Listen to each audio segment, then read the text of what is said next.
अथ श्री विष्णु सतनाम स्तोत्रम्। ॐ वासुदेवं हृषीकेशं वामनं जलसायिनं जनार्दनं हरिं कृष्णं श्रीवक्षं गरुडध्वजं वाराहं पुण्डरीकाक्षं नृसिंहं नरकान्तकम् अव्यक्तं शाश्वतं विष्णुम् अनन्तम् अजमव्ययम् नारायणं गदाध्यक्षं गोविन्दं कीर्तिभाजनं गोवर्धनोद्धरं देवं भूधरं भुवनेश्वरं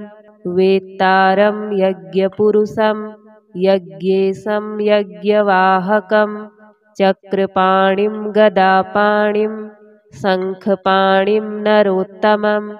वैकुण्ठं दुष्टदमनं भूगर्भं पीतवाससं त्रिविक्रमं त्रिकालज्ञं त्रिमूर्तिं नन्दिकेश्वरं रामं रामं हयग्रीवं भीमं रौद्रं भवोद्भवं श्रीपतिं श्रीधरं श्रीशं मङ्गलं मङ्गलायुधं दामोदरं दमोपेतं केशवं केशिसूदनं वरेण्यं वरदं विष्णुम् आनन्दं वसुदेवजं हिरण्यरेतसं दीप्तं पुराणं पुरुषोत्तमं सकलं निष्कलं शुद्धं निर्गुणं गुणशाश्वतं हिरण्यतनुसङ्काशं सूर्यायुतसमप्रभं मेघश्यामं चतुर्बाहुं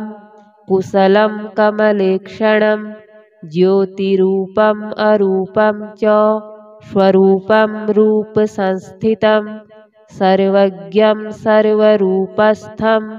सर्वेशं सर्वतोमुखं ज्ञानं कूटस्थमचलं ज्ञानदं परमं प्रभुं योगीशं योगनिष्णातं योगिनं योगरूपिणम् ईश्वरं सर्वभूतानां वन्दे भूतमयं प्रभुम् इति नाम शतं दिव्यं वैष्णवं खलु पापहं व्यासेन कथितं पूर्वं सर्वपापप्रणाशनं यः पठेत् प्रातरुत्थाय स भवेद्वैष्णवो नरः सर्वपापविशुद्धात्मा विष्णुसायुज्यमाप्नुयात् चान्द्रायणसहस्राणि कन्यादानशतानि च गवां लक्षसहस्राणि मुक्तिभागी भवेन्नरः अश्वमेधायुतं पुण्यं फलं प्राप्नोति मानवः। ॐ वासुदेवं हृषीकेशं वामनं जलसायिनं जनार्दनं हरिं कृष्णं श्रीवक्षं गरुडध्वजं वाराहं पुण्डरीकाक्षं नृसिंहं नरकान्तकम् अव्यक्तं शाश्वतं विष्णुम् अनन्तम् अजमव्ययं नारायणं गदाध्यक्षं गोविन्दं कीर्तिभाजनं गोवर्धनोद्धरं देवं भूधरं भुवनेश्वरं वेत्तारं यज्ञपुरुषं यज्ञेशं यज्ञवाहकं चक्रपाणिं गदापाणिं शङ्खपाणिं नरोत्तमं वैकुण्ठं दुष्टदमनं भूगर्भं पीतवाससं त्रिविक्रमं त्रिकालज्ञं त्रिमूर्तिं नन्दिकेश्वरं रामं रामं हयग्रीवं भीमं रौद्रं भवोद्भवं श्रीपतिं श्रीधरं श्रीशं मङ्गलं मङ्गलायुधं दामोदरं दमोपेतं केशवं केशिसूदनं वरेण्यं वरदं विष्णुम् आनन्दं वसुदेवजं हिरण्यरेतसं दीप्तं पुराणं पुरुषोत्तमं सकलं निष्कलं शुद्धं निर्गुणं गुणशाश्वतं हिरण्यतनुसङ्कासं सूर्यायुतसमप्रभं मेघश्यामं चतुर्बाहुं कुशलं कमलेक्षणं ज्योतिरूपम् अरूपं च स्वरूपं रूपसंस्थितं सर्वज्ञं सर्वरूपस्थं सर्वेशं सर्वतोमुखं ज्ञानं कूटस्थमचलं ज्ञानदं परमं प्रभुं योगीशं योगनिष्णातं योगिनं योगरूपिणम् ईश्वरं सर्वभूतानां वन्दे भूतमयं प्रभुम् इति नाम शतं दिव्यं वैष्णवं खलु पापहं व्यासेन कथितं पूर्वं सर्वपापप्रणाशनं यः पठेत् प्रातरुत्थाय स भवेद्वैष्णवो नरः सर्वपापविशुद्धात्मा विष्णुसायुज्यमाप्नुयात् चान्द्रायणसहस्राणि कन्यादानशतानि च गवां लक्षसहस्राणि मुक्तिभागी भवेन्नरः अश्वमेधायुतं पुण्यं फलं प्राप्नोति मानवः ॐ वासुदेवं हृषीकेशं वामनं जलसायिनं जनार्दनं हरिं कृष्णं श्रीवक्षं गरुडध्वजं वाराहं पुण्डरीकाक्षं नृसिंहं नरकान्तकम् अव्यक्तं शाश्वतं विष्णुम् अनन्तम् अजमव्ययं नारायणं गदाध्यक्षं गोविन्दं कीर्तिभाजनं गोवर्धनोद्धरं देवं भूधरं भुवनेश्वरं वेत्तारं यज्ञपुरुषं यज्ञेशं यज्ञवाहकं चक्रपाणिं गदापाणिं शङ्खपाणिं नरोत्तमं वैकुण्ठं दुष्टदमनं भूगर्भं पीतवाससं त्रिविक्रमं त्रिकालज्ञं त्रिमूर्तिं नन्दिकेश्वरं रामं रामं हयग्रीवं भीमं रौद्रं भवोद्भवं श्रीपतिं श्रीधरं श्रीशं मङ्गलं मङ्गलायुधं दामोदरं दमोपेतं केशवं केशिसूदनं वरेण्यं वरदं विष्णुम् आनन्दं वसुदेवजं हिरण्यरेतसं दीप्तं पुराणं पुरुषोत्तमं सकलं निष्कलं शुद्धं निर्गुणं गुणशाश्वतं हिरण्यतनुसङ्कासं सूर्यायुतसमप्रभं मेघश्यामं चतुर्बाहुं कुशलं कमलेक्षणं ज्योतिरूपम् अरूपं च स्वरूपं रूपसंस्थितं सर्वज्ञं सर्वरूपस्थं सर्वेशं सर्वतोमुखं ज्ञानं कूटस्थमचलं ज्ञानदं परमं प्रभुं योगीशं योगनिष्णातं योगिनं योगरूपिणम् ईश्वरं सर्वभूतानां वन्दे भूतमयं प्रभुम् इति नाम शतं दिव्यं वैष्णवं खलु पापहं व्यासेन कथितं पूर्वं सर्वपापप्रणाशनं यः पठेत् प्रातरुत्थाय स भवेद्वैष्णवो नरः सर्वपापविशुद्धात्मा विष्णुसायुज्यमाप्नुयात् चान्द्रायणसहस्राणि कन्यादानशतानि च गवां लक्षसहस्राणि मुक्तिभागी भवेन्नरः अश्वमेधायुतं पुण्यं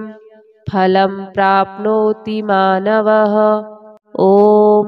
वासुदेवं हृषीकेशं वामनं जलसायिनं जनार्दनं हरिं कृष्णं श्रीवक्षं गरुडध्वजं वाराहं पुण्डरीकाक्षं नृसिंहं नरकान्तकम् अव्यक्तं शाश्वतं विष्णुम् अनन्तम् अजमव्ययम् नारायणं गदाध्यक्षं गोविन्दं कीर्तिभाजनं गोवर्धनोद्धरं देवं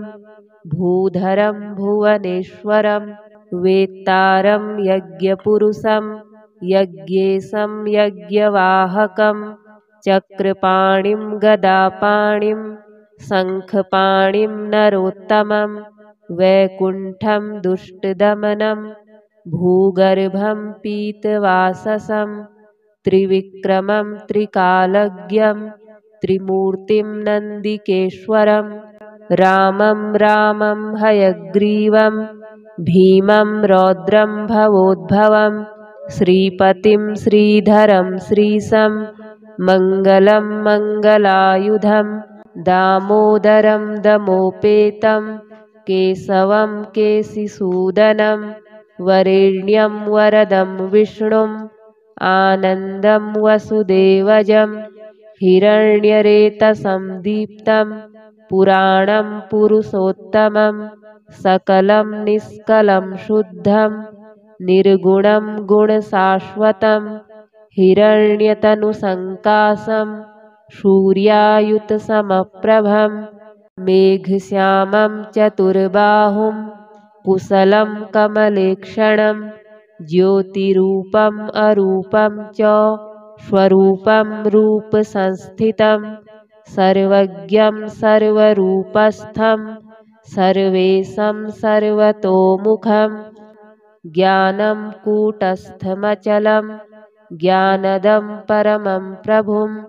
योगीशं योगनिष्णातं योगिनं योगरूपिणम् ईश्वरं सर्वभूतानां वन्दे भूतमयं प्रभुम् इति नाम शतं दिव्यं वैष्णवं खलु पापहं व्यासेन कथितं पूर्वं सर्वपापप्रणाशनं यः पठेत् प्रातरुत्थाय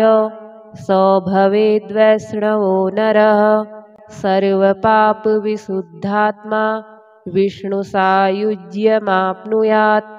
चान्द्रायणसहस्राणि कन्यादानशतानि च गवां लक्षसहस्राणि मुक्तिभागी भवेन्नरः अश्वमेधायुतं पुण्यं फलं प्राप्नोति मानवः ॐ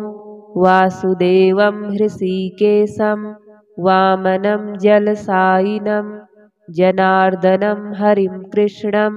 श्रीवक्षं गरुडध्वजं वाराहं पुण्डरीकाक्षं नृसिंहं नरकान्तकम् अव्यक्तं शाश्वतं विष्णुम् अनन्तम् अजमव्ययं नारायणं गदाध्यक्षं गोविन्दं कीर्तिभाजनं गोवर्धनोद्धरं देवं भूधरं भुवनेश्वरं वेत्तारं यज्ञपुरुषं यज्ञेशं यज्ञवाहकं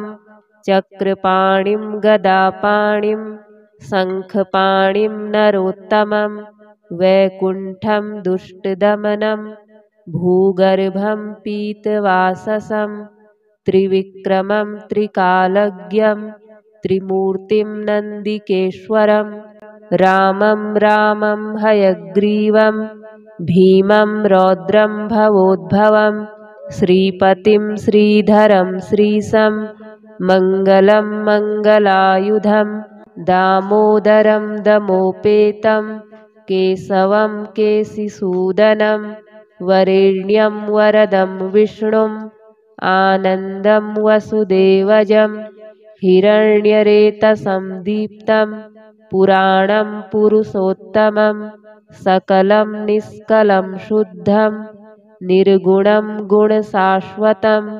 हिरण्यतनुसङ्कासं सूर्यायुतसमप्रभं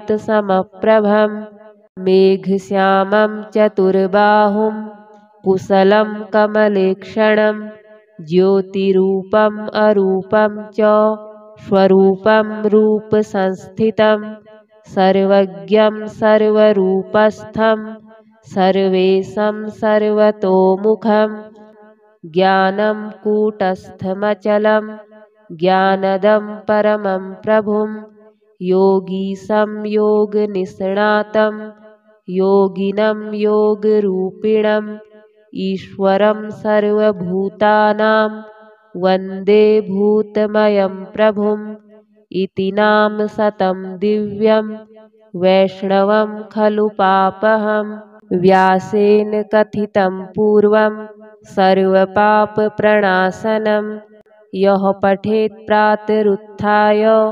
स भवेद्वैष्णवो नरः सर्वपापविशुद्धात्मा विष्णुसायुज्यमाप्नुयात् चान्द्रायणसहस्राणि कन्यादानशतानि च गवां लक्षसहस्राणि मुक्तिभागी भवेन्नरः अश्वमेधायुतं पुण्यं फलं प्राप्नोति मानवः। ॐ वासुदेवं हृषीकेशं वामनं जलसायिनं जनार्दनं हरिं कृष्णं श्रीवक्षं गरुडध्वजं वाराहं पुण्डरीकाक्षं नृसिंहं नरकान्तकम् अव्यक्तं शाश्वतं विष्णुम् अनन्तम् अजमव्ययं नारायणं गदाध्यक्षं गोविन्दं कीर्तिभाजनं गोवर्धनोद्धरं देवं भूधरं भुवनेश्वरं वेत्तारं यज्ञपुरुषं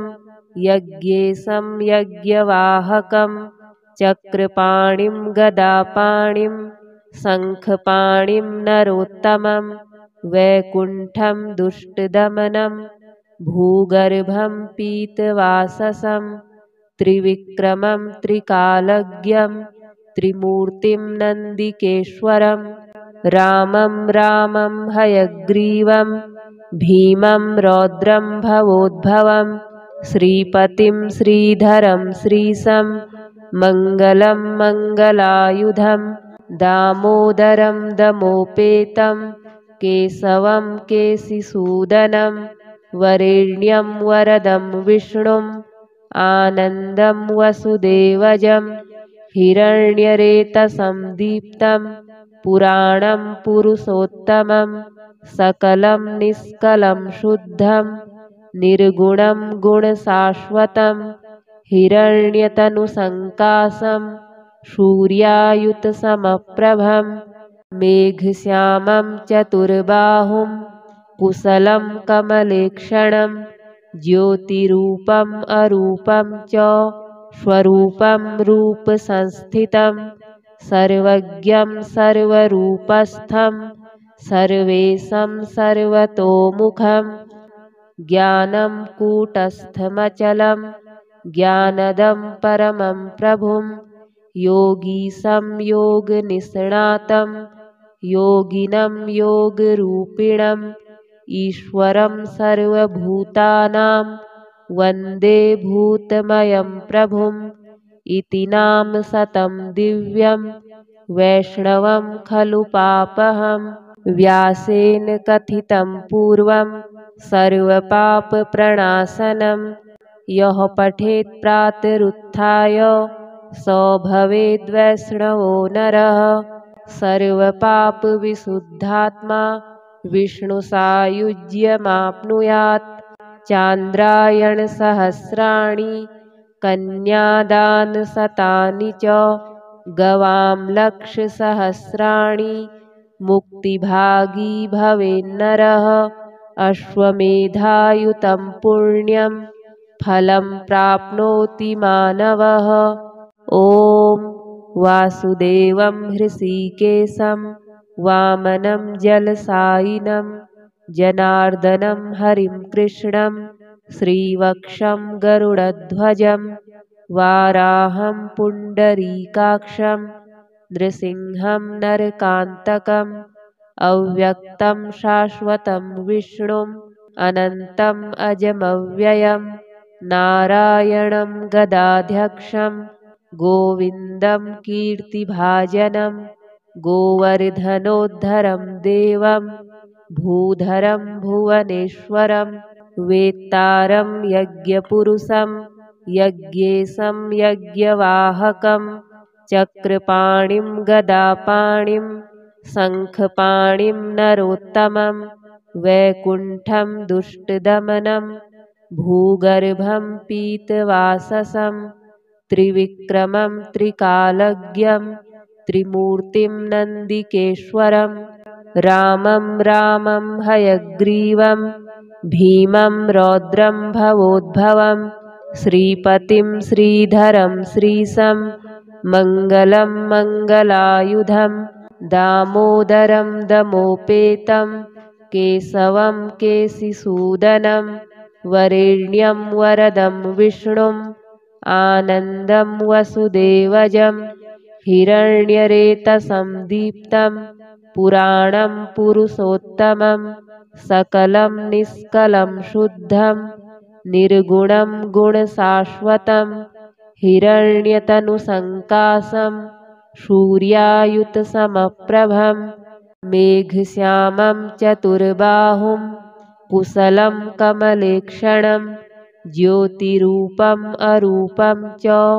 स्वरूपं रूपसंस्थितं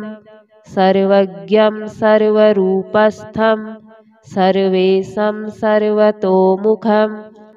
ज्ञानं कूटस्थमचलं ज्ञानदं परमं प्रभुं योगीशं योगनिष्णातं योगिनं योगरूपिणम् ईश्वरं सर्वभूतानां वन्दे भूतमयं प्रभुम् इति नाम शतं दिव्यं वैष्णवं खलु पापहं व्यासेन कथितं पूर्वं सर्वपापप्रणाशनं यः पठेत् प्रातरुत्थाय स भवेद्वैष्णवो नरः सर्वपापविशुद्धात्मा विष्णुसायुज्यमाप्नुयात् चान्द्रायणसहस्राणि कन्यादानशतानि च गवां लक्षसहस्राणि मुक्तिभागी भवेन्नरः अश्वमेधायुतं पुण्यं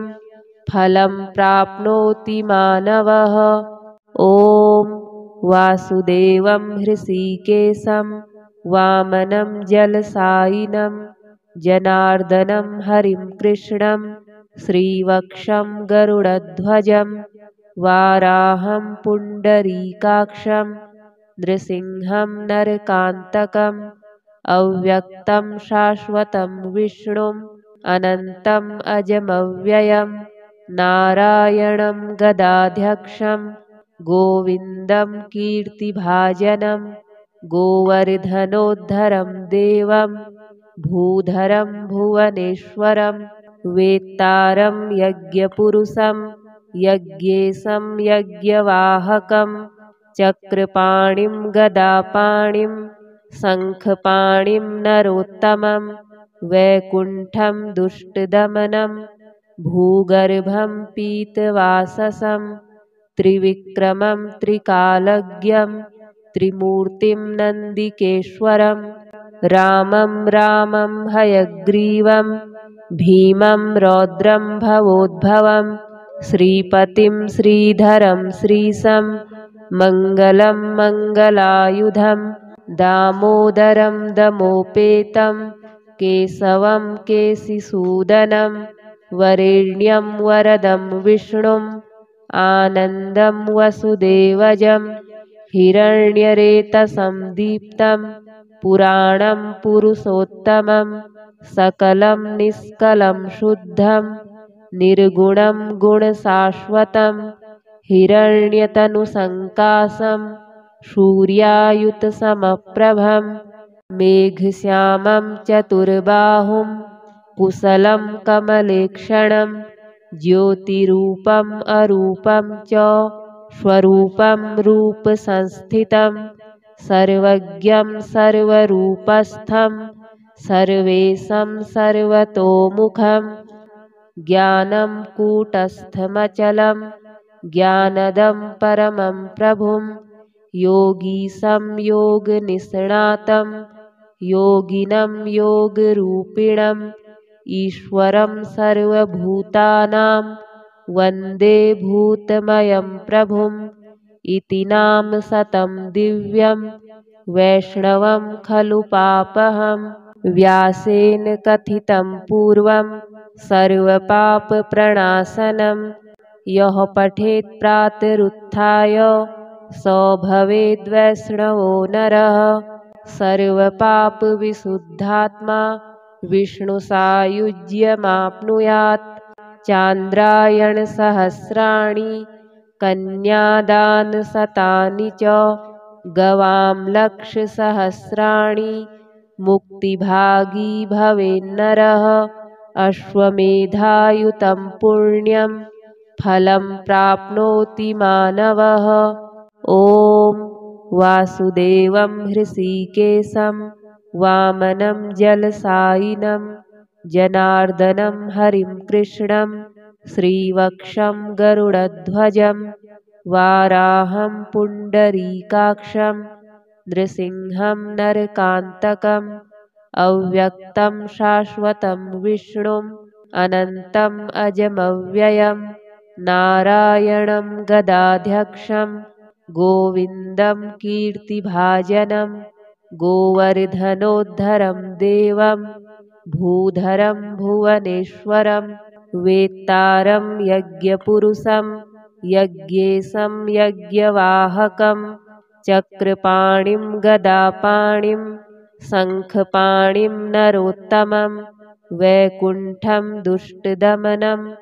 भूगर्भं पीतवाससं त्रिविक्रमं त्रिकालज्ञं त्रिमूर्तिं नन्दिकेश्वरं रामं रामं हयग्रीवं भीमं रौद्रं भवोद्भवं श्रीपतिं श्रीधरं श्रीशं मङ्गलं मङ्गलायुधं दामोदरं दमोपेतं केशवं केशिसूदनं वरेण्यं वरदं विष्णुम् आनन्दं वसुदेवजं हिरण्यरेतसं दीप्तं पुराणं पुरुषोत्तमं सकलं निष्कलं शुद्धं निर्गुणं गुणशाश्वतं हिरण्यतनुसङ्काशं सूर्यायुतसमप्रभं मेघश्यामं चतुर्बाहुं कुशलं कमलेक्षणं ज्योतिरूपम् अरूपं च स्वरूपं रूपसंस्थितं सर्वज्ञं सर्वरूपस्थं सर्वेशं सर्वतोमुखं ज्ञानं कूटस्थमचलं ज्ञानदं परमं प्रभुं योगीशं योगनिष्णातं योगिनं योगरूपिणम् ईश्वरं सर्वभूतानां वन्दे भूतमयं प्रभुम् इति नाम शतं दिव्यं वैष्णवं खलु पापहम् व्यासेन कथितं पूर्वं सर्वपापप्रणाशनं यः पठेत् प्रातरुत्थाय स भवेद्वैष्णवो नरः सर्वपापविशुद्धात्मा विष्णुसायुज्यमाप्नुयात् चान्द्रायणसहस्राणि कन्यादानशतानि च गवां लक्षसहस्राणि मुक्तिभागी भवेन्नरः अश्वमेधायुतं पुण्यं फलं प्राप्नोति मानवः ॐ वासुदेवं हृषीकेशं वामनं जलसायिनं जनार्दनं हरिं कृष्णं श्रीवक्षं गरुडध्वजं वाराहं पुण्डरीकाक्षं नृसिंहं नरकान्तकम् अव्यक्तं शाश्वतं विष्णुम् अनन्तम् अजमव्ययम् नारायणं गदाध्यक्षं गोविन्दं कीर्तिभाजनं गोवर्धनोद्धरं देवं भूधरं भुवनेश्वरं वेत्तारं यज्ञपुरुषं यज्ञेशं यज्ञवाहकं चक्रपाणिं गदापाणिं शङ्खपाणिं नरोत्तमं वैकुण्ठं दुष्टदमनं भूगर्भं पीतवाससं त्रिविक्रमं त्रिकालज्ञं त्रिमूर्तिं नन्दिकेश्वरं रामं रामं हयग्रीवं भीमं रौद्रं भवोद्भवं श्रीपतिं श्रीधरं श्रीशं मङ्गलं मङ्गलायुधं दामोदरं दमोपेतं केशवं केशिसूदनं वरेण्यं वरदं विष्णुम् आनन्दं वसुदेवजं हिरण्यरेतसं दीप्तं पुराणं पुरुषोत्तमं सकलं निष्कलं शुद्धं निर्गुणं गुणशाश्वतं हिरण्यतनुसङ्काशं सूर्यायुतसमप्रभं मेघश्यामं चतुर्बाहुं कुशलं कमलेक्षणं ज्योतिरूपम् अरूपं च स्वरूपं रूपसंस्थितं सर्वज्ञं सर्वरूपस्थं सर्वेशं सर्वतोमुखं ज्ञानं कूटस्थमचलं ज्ञानदं परमं प्रभुं योगीशं योगनिष्णातं योगिनं योगरूपिणम् ईश्वरं सर्वभूतानां वन्दे भूतमयं प्रभुम् इति नाम शतं दिव्यं वैष्णवं खलु पापहं व्यासेन कथितं पूर्वं सर्वपापप्रणाशनं यः पठेत् प्रातरुत्थाय स भवेद्वैष्णवो नरः सर्वपापविशुद्धात्मा विष्णुसायुज्यमाप्नुयात् चान्द्रायणसहस्राणि कन्यादानशतानि च गवां लक्षसहस्राणि मुक्तिभागी भवेन्नरः अश्वमेधायुतं पुण्यं फलं प्राप्नोति मानवः ॐ वासुदेवं हृषीकेशं वामनं जलसायिनं जनार्दनं हरिं कृष्णं श्रीवक्षं गरुडध्वजं वाराहं पुण्डरीकाक्षं नृसिंहं नरकान्तकम् अव्यक्तं शाश्वतं विष्णुम् अनन्तम् अजमव्ययं नारायणं गदाध्यक्षं गोविन्दं कीर्तिभाजनं गोवर्धनोद्धरं देवं भूधरं भुवनेश्वरं वेत्तारं यज्ञपुरुषं यज्ञेशं यज्ञवाहकं चक्रपाणिं गदापाणिं शङ्खपाणिं नरोत्तमं वैकुण्ठं दुष्टदमनं भूगर्भं पीतवाससं त्रिविक्रमं त्रिकालज्ञं त्रिमूर्तिं नन्दिकेश्वरं रामं रामं हयग्रीवं भीमं रौद्रं भवोद्भवं श्रीपतिं श्रीधरं श्रीशं मङ्गलं मङ्गलायुधं दामोदरं दमोपेतं केशवं केशिसूदनं वरेण्यं वरदं विष्णुम् आनन्दं वसुदेवजं हिरण्यरेतसं दीप्तं पुराणं पुरुषोत्तमं सकलं निष्कलं शुद्धं निर्गुणं गुणशाश्वतं हिरण्यतनुसङ्काशं सूर्यायुतसमप्रभं मेघश्यामं चतुर्बाहुं कुशलं कमलेक्षणं ज्योतिरूपम् अरूपं च स्वरूपं रूपसंस्थितं सर्वज्ञं सर्वरूपस्थं सर्वेशं सर्वतोमुखं ज्ञानं कूटस्थमचलं ज्ञानदं परमं प्रभुं योगीशं योगनिष्णातं योगिनं योगरूपिणम् ईश्वरं सर्वभूतानां वन्दे भूतमयं प्रभुम् इति नाम शतं दिव्यं वैष्णवं खलु पापहं व्यासेन कथितं पूर्वं सर्वपापप्रणाशनं यः पठेत् प्रातरुत्थाय स भवेद्वैष्णवो नरः सर्वपापविशुद्धात्मा विष्णुसायुज्यमाप्नुयात् चान्द्रायणसहस्राणि कन्यादानशतानि च गवां लक्षसहस्राणि मुक्तिभागी भवेन्नरः अश्वमेधायुतं पुण्यं फलं प्राप्नोति मानवः